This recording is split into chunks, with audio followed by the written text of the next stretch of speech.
ನಿಮಗೆ ಗೊತ್ತೇ? ಕ್ರಿಕೆಟ್ ಮೊದಲ ಬಾರಿಗೆ 1900ರ ಒಲಿಂಪಿಕ್ಸ್ನಲ್ಲಿ ಆಡಲಾಗಿತ್ತು.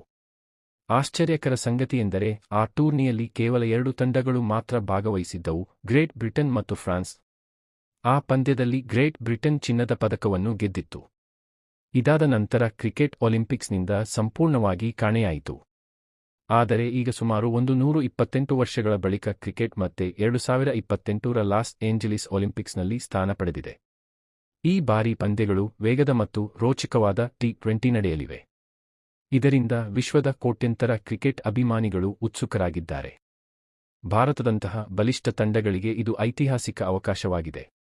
ವಿಶ್ವಕಪ್ ಮತ್ತು T20 ವಿಶ್ವಕಪ್ ಗೆದ್ದಿರುವ ಭಾರತ ಈಗ ಒಲಿಂಪಿಕ್ ಚಿನ್ನದ ಪದಕದ ಕನಸನ್ನು ಕಾಣುತ್ತಿದೆ.